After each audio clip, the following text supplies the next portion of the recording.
अस्सलाम वालेकुम गाइस। आज की वीडियो में हम how to get filthy rich in rising Asia को स्टडी करने लगे हैं। ये 2013 में लिखा गया मोहसिन हामिद का एक ऐसा नावल है जो कि पोस्ट मॉडर्न नावल तो है, लेकिन उसको लिखा ऐसे गया है कि जैसे वो एक सेल्फ हेल्प गाइड है, यानी एक बुक है, नॉन फिक्शन है। नरेट किया गया है ये सेकंड पर्सन में, यानी यू यूज़ किया गया है इसमें प्रोनाउन। वैसे तो आई वी होता है तो फर्स्ट पर्सन होता है, जो बहुत कम होता है। देन ही शी में यानी थर्ड पर्सन नरेशन ज़्यादा हमें नॉवेल्स में मिलती हैं, बट यहाँ पे यू यूज़ करने का मकसद ये था कि मोहसिन हामिद चाहते थे कि वो अपने रीडर्स को कहानी का एक पार्ट बनाएं। इस कहानी के अंदर एक ऐसे रूरल लड़के की कहानी शेयर की गई है जो पहले गांव में रहता होता है, फिर सिटी आता है, बिजनेसमैन बनता है, फिर वो एजिंग मैन बनता है। तो यानी उसकी एक पूरी जर्नी दिखाई गई है।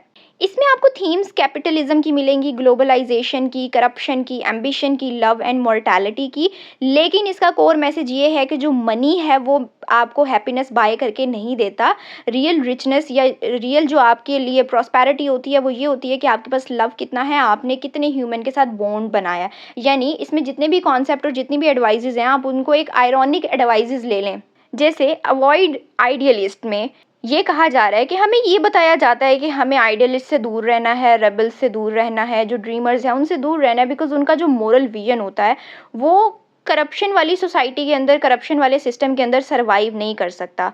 यानी आइडियलिज्म जो है वो बहुत दूर की बात है। मेन चीज़ क्या है? प्रैक्टिकलिटी, और आपको प्रैक्टिकलिटी पे ही फोकस करना है। देन अगर हम लर्न फ्रॉम अ मास्टर देखें तो वो कह रहे हैं कि आप जो हो वो काम करना शुरू करते हो एक करप्ट एम्प्लॉयर के पास, ठीक है, और फिर आप आहिस्ता आहिस्ता अपने एम्प्लॉयर को ना ऑब्जर्व करना शुरू होते हो कि वो क्या क्या टैक्टिक्स यूज़ कर रहा है। फिर आप उससे जो लेसन लर्न करते हो करप्शन के, बिकॉज आपका एम्प्लॉयर करप्ट था, फिर आप उससे मैनिपुलेशन सीखते हो, आप उससे सर्वाइवल सीखते हो, तो वो जो सारी चीज़ें हैं वो आपकी पहली बिजनेस एजुकेशन बन जाती हैं। और आने वाले वक्त में आप वही चीज़ें अपनी लाइफ में, अपने बिजनेस में इम्प्लीमेंट करते हो। Then work for yourself. देखें, आपने सीख लिया पिछली बात में कि ठीक है आपको एक मास्टर से लर्न करना है, लेकिन फिर आप क्विट कर देते हैं अपने एम्प्लॉयर को, बिकॉज आप उसके साथ लॉन्ग टर्म गोल में नहीं जा सकते। आप अपना एक बिजनेस शुरू करते हैं। कहानी में उन्होंने बॉटल वाटर बिजनेस को शो किया हुआ है, और ये बहुत टफ बिजनेस होता है, बिकॉज ये राइजिंग एशिया के अंदर एंटरप्रेन्योरशिप को स्टार्ट करना और फिर उसकी ग्रोथ की तरफ जाना, इट्स रियली टफ। तो वो ये चीज़ सिंबलाइज की हुई है यहाँ पे। Then be prepare to use violence, यानी आपका बिजनेस जैसे जैसे ग्रो होगा आपको गैंगस्टर्स भी मिलेंगे, थ्रेट्स भी मिलेंगे ऑपोजिट कंपनी की तरफ से, कभी भत्ताखोरों की तरफ से। तो अपने आप को प्रोटेक्ट करने के लिए, अपनी कंपनी को प्रोटेक्ट करने के लिए आप वायलेंस भी यूज़ कर सकते हैं, आपको अलाउ है। यानी प्रिपेयर रहें इस चीज़ के लिए, क्योंकि दूसरों का जो डर होता है वो आपके लिए टूल्स ऑफ पावर होते हैं, यानी आप उसको ही अपने फ़ायदे के लिए इस्तेमाल कर सकते हैं। Then befriend a bureaucrat, because आपने अपना बिजनेस ग्रो किया है, आप एक एम्पायर चला रहे हैं और अब आपको उसको सेफ गार्ड भी करना है, यानी उसको प्रोटेक्ट भी करना है मज़ीद। तो आप जो हैं वो ब्यूरोक्रेट से, पॉलिटिशियन से कनेक्शंस बिल्ड करना शुरू कर देते हैं, ब्राइबरी स्टार्ट हो जाती है, नेटवर्किंग स्टार्ट हो जाती है, बिकॉज इसी तरह से तो करप्शन जो है वो फ्यूल करती है कैपिटलिज्म को, इसी तरह से तो बिजनेसेस चलाए जाते हैं राइजिंग एशिया में। पैट्रोनाइज द आर्ट को इम्पोर्टेंस देनी है, बिकॉज अब आप जो हैं वो ऐसी स्टेज पे हैं जहां आप मार्केटिंग के लेवल पे जा रहे हैं, आप मीडिया को यूज़ कर रहे हैं, आप मीन ऑफ आर्ट यूज़ कर रहे हैं। क्यों यूज़ कर रहे हैं? बिकॉज आपको प्रेस्टिजियस बनना है, आपको विजिबिलिटी चाहिए, और आप चाहते हैं कि सोसाइटी के ऊपर आपका भी कोई इन्फ्लुएंस रहे।